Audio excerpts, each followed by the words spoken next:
Oke, step 1. Trik jualan laris bisnis kuliner. Tentukan 3 level target market Anda. Ya, di video sebelumnya aku udah jelasin ada pendahuluan, yaitu mindset awal, cara menentukan target market kita. Jadi, buat kawan-kawan semua yang awalnya bingung bagaimana sih cara menentukannya, siapa sih yang paling ideal buat bisnis kuliner saya gitu. Ya kan? Itu udah kita jelaskan di video sebelumnya. Nah, di video ini kita perdalam lagi sehingga kawan-kawan bisa lebih terbedah lagi cara berpikirnya. Satu, mindset cara berpikir, cara menentukan, dan ini langsung penentuannya.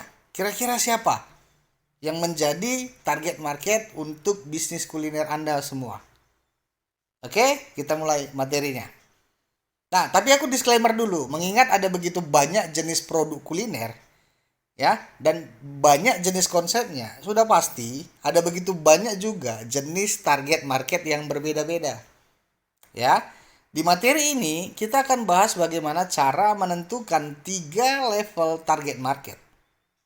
Tapi nanti sambil belajar, Anda bisa menentukan sendiri siapa target market yang Anda pikir itu sesuai dengan produk kuliner yang akan Anda jual atau yang sudah Anda jual. Sehingga Anda bisa mudah menjual apapun jenis produk kuliner Anda. Karena Anda menjual dengan orang yang tepat, ke orang yang tepat. Gitu. Oke? Target market ada 3 level ya yang kita bawa dalam materi ini. Yang pertama broad, luas, niche, spesifik, super niche, sangat spesifik. Jadi nanti kawan-kawan ingat ya, kita mulai berangkat dari yang super niche dulu, yang sangat spesifik dulu. Selesai di super niche, baru kita beralih ke niche yang spesifik. Selesai di niche, kita beralih ke broad. Jadi targetkan, pusatkan untuk di awal-awal di super niche dulu. Oke? Lanjut. Yang pertama, broad. Ya, kita bahas yang pertama dulu ya. Broad. Broad ada 3 kategori, ya.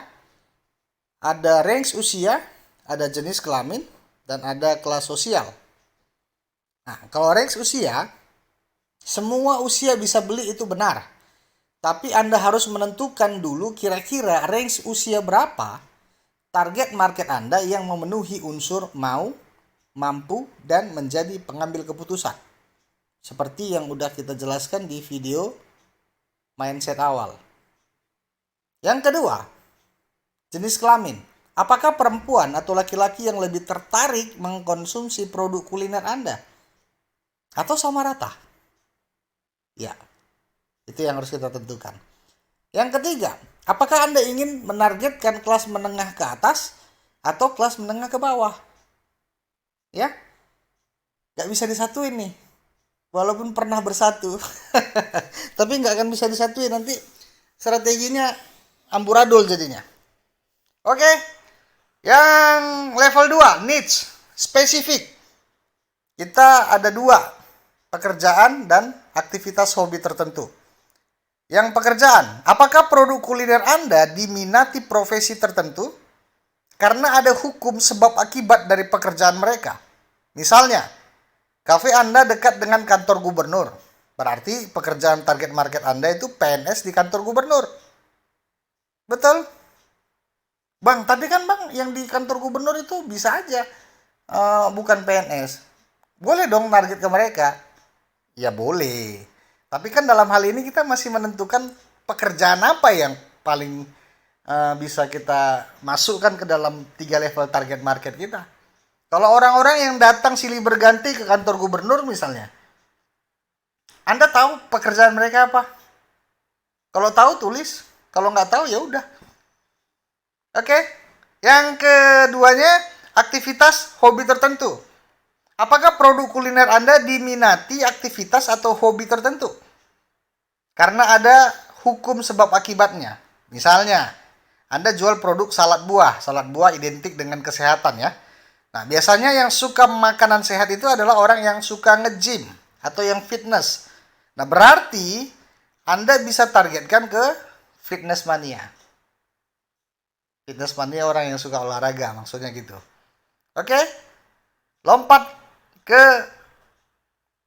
level 3, super niche. Sangat spesifik. Nah, super niche ini pun ada dua. Satu wilayah yang ini, satu lagi memenuhi satu kebutuhan spesifik pelanggan yang ini. Nah, kita mulai yang wilayah dulu. Oke, kalau Anda punya kafe di satu lokasi, maka rata-rata orang yang datang ke kafe Anda paling jauh itu dari sekitaran kabupaten atau sekitaran kota di wilayah kafe Anda. Betul ya? Jarang ya ada orang yang datang dari pelosok luar negeri atau pelosok kota atau pelosok provinsi memang sengaja datang ke tempat Anda untuk makan di tempat Anda. Jarang. Sejauh-jauhnya itu dari kabupaten atau kota. Maka wilayah super niche yang pertama kali Anda harus kuasai adalah orang-orang yang ada di desa atau di kelurahan di sekitar lokasi usaha Anda. Ya, paragraf ketiga, gencarkan promosi Anda mulai dari tingkat kelurahan dulu. Jika sudah terkenal di kelurahan, naik ke tingkat kecamatan. Jika sudah terkenal di kecamatan, baru kemudian naik ke tingkat kabupaten atau kota. Inilah dia yang aku bilang tadi. Kita mulai dari super niche dulu. Ya kan? Bang, tapi bang aku punya kafe bang di daerah lokasi wisata bang. Jadi yang datang ke kafeku itu rata-rata banyak bule-bule bang. Bule-bule ini dari mancanegara, gimana itu bang? Bro, bule-bule itu datang ke Indonesia bukan makan di kafe Anda. Dia pengen menikmati para wisata di Indonesia ini. Tapi kan seenggak-enggaknya dia datang dari sana, dari negaranya, datang ke Indonesia, nginapnya di mana? Sejauh-jauhnya kan di sekitar kelurahan kita, di sekitar kecamatan kita, di sekitar kota kita, betul kan? Jarang ada orang yang dari bule tinggal di mana gitu. Habis itu 2 jam menempuh perjalanan, datang ke tempat Anda hanya untuk makan di tempat Anda. Itu 1-2 orang lah, itu nggak usah dianggap gitu. Jadi ini yang harus kita pikirkan. Kalau udah terkenal di kelurahan, udah terkenal di kecamatan, nanti yang bawa bule-bule itu ya orang-orang di sekitar kecamatan, orang-orang di sekitar kelurahan Anda. Pola pikirnya begitu. Jadi terkenal dulu di kelurahan, terkenal dulu di kecamatan, bahkan ya terkenal di paling jauhnya di kota. Baru nanti ini bisa cepat naiknya. Jangan langsung mau lompat ke terkenal ke seluruh provinsi. Ya, tapi yang di kelurahan aja banyak yang belum kenal. Nah, itu yang aku maksud. Oke. Super niche yang kedua itu memenuhi satu kebutuhan spesifik pelanggan. Misalnya, Anda punya kafe. Nah, coba buat kafe Anda itu jadi lebih spesifik lagi dengan menyediakan fasilitas permainan anak-anak. Jadi target market yang punya anak kecil, ya, orang tua yang punya anak kecil, lebih tertarik datang ke kafe Anda dibandingkan ke kafe yang lain. Apalagi permainannya aman ya, nggak yang ekstrim-ekstrim kali. Jadi anak-anak main, ada lagi dikasih karyawan untuk menjaga anak-anak itu main. Oh, orang tuanya senang banget gitu. Makan di kafe Anda, santai, anak-anaknya main.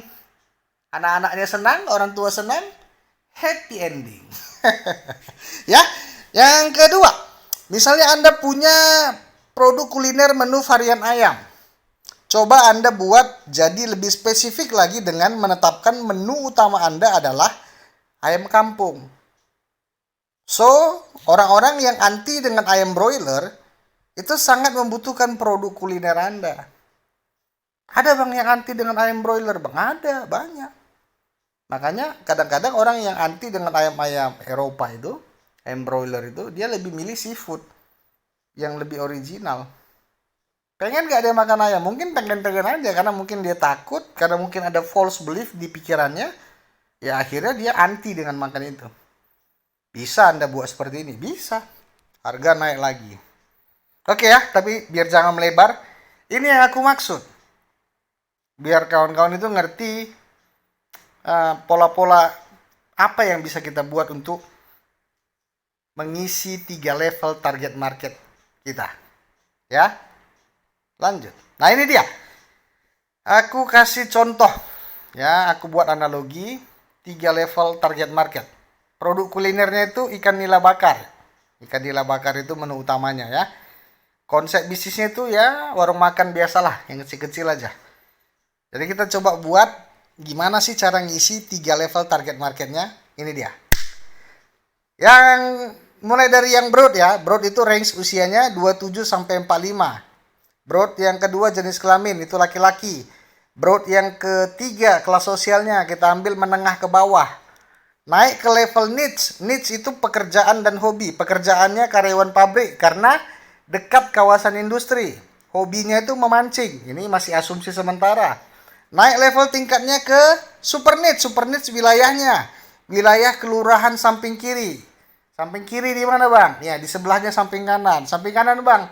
Ke samping kanan di mana, Bang? Ya, nanti kita buat lagi ya. Biar jangan melebar, ini contoh aja. Jadi wilayahnya itu di kelurahan samping kiri, super niche-nya. Super niche yang kedua, kebutuhan spesifiknya, ikan bisa dipancing sendiri dari kolam. Jadi kita membuat kebutuhan spesifik karena kita asumsi dia itu hobinya memancing. Jadi seolah-olah kalau dia mau datang makan di tempat kita, dia bisa pancing dulu tuh, jalankan hobinya, mancing dulu di kolam di belakang rumah makan itu atau di warung makan itu. Berapapun hasil yang dia tangkap, kasih sama kokinya, nanti kokinya yang masakin. Jadi hobinya dapet, ikan nilanya yang dia suka itu mungkin dapet, dan kenyangnya dapet. Ini pasti ngejual. Ini jauh lebih ngejual. Oke, coba kita bedah sedikit. Ya, kita buat konsep strategi bisnisnya seperti ini. Yang pertama, berapa ons pun ikan yang ditangkap itu harganya sama. Karena kan dia mancing, berapa ons yang dia tangkap itu harganya sama. Mau dapat yang kecil sama, mau dapat yang besar sama. Ya, kita buat deal-dealan dulu tuh sama dia. Yang kedua, bebas pilih cara masaknya. Mau dibakar, mau digoreng itu harganya sama. Bebas pilih bumbu masaknya, mau asam manis, mau pedas manis, mau tambah mentega apa segala macam, itu harganya sama. Nah tujuannya, ya yang pertama, agar warung makan ikan nila di tempat Anda punya daya tarik yang sangat kuat di mata orang yang hobinya memancing. Jadi ada sensasi-sensasi gimana gitu ya, sebelum makan mancing dulu. Kayak seperti, ya Anda bisa bayangin lah, sensasinya luar biasa itu. Khusus kalau memang dia ke-trigger gara-gara kebutuhan spesifiknya itu bisa terpenuhi. Yang kedua, walaupun semua harganya sama, Anda sudah tentukan harga yang tetap memberi keuntungan yang sesuai dengan apa yang Anda berikan. Jadi harganya udah ditentukan dan apapun yang dia pilih tetap memberi keuntungan buat Anda. Oke? Yang ketiga, ya masih bisa dapat keuntungan dari penjualan nasi, sayur, minuman, ataupun dari menu-menu Anda yang lain, jengkol kah, pete kah, kerupuk kah. Nah itu upsell-nya ke sana. Ya, tujuannya begitu. Nah pola pikir strateginya, jika warung makan ikan nila Anda udah viral di masyarakat di kelurahan sekitar usaha Anda, maka sangat mungkin informasi cepat menyebar ke wilayah kecamatan, lalu terkenal di kabupaten atau kota, bahkan sampai ke seluruh provinsi di kota Anda, di provinsi Anda. Jadi pola pikirnya begitu. Jadi harus diingat, ya, kuasai sedikit demi sedikit target market Anda. Survei langsung ke pelanggan, apa sih keinginan mereka yang belum ada di kelurahan Anda, lalu coba Anda wujudkan. Yang ketiga, coba terus strategi bisnis Anda sampai berhasil dan terkenal di super niche ini. Ya, di sangat spesifik itu.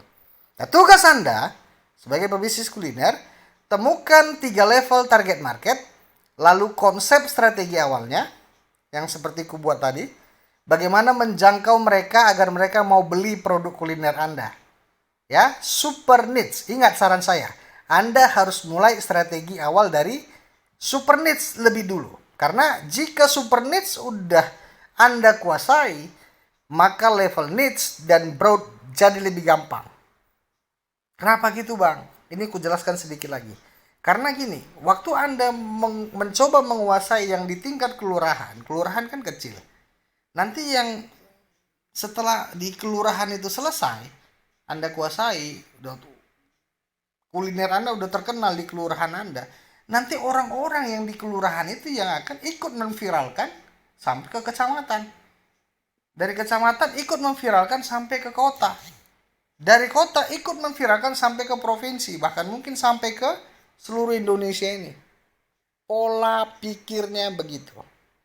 Oke? Penutup. Ini masih tahap menentukan 3 level target market ya. Jadi kalau Anda merasa belum ketemu ide strategi bisnis seperti apa yang aku buat seperti yang aku buat barusan, ya tenang aja, nggak apa-apa karena masih ada materi selanjutnya ya yang bisa membantu Anda dari strategi yang lain. Yang penting, ya, yang penting nih, Anda harus tetap menentukan dulu, lebih dulu siapa target market, 3 level target marketnya, walaupun masih asumsi sementara. Ya, ini yang harus Anda kerjakan dulu. Aduh pusing, aduh bingung, ya nggak apa-apa, bingung nggak apa-apa, pusing. Yang penting Anda usaha dulu. Anda masih ingat materi mindset awal? Ya, jika salah target market, apa yang bisa Anda lakukan? Coba ingat lagi. Lupa bang. Kalau lupa, tonton lagi video yang mindset awal tadi. Oke, itu dia video cara menentukan target market kita.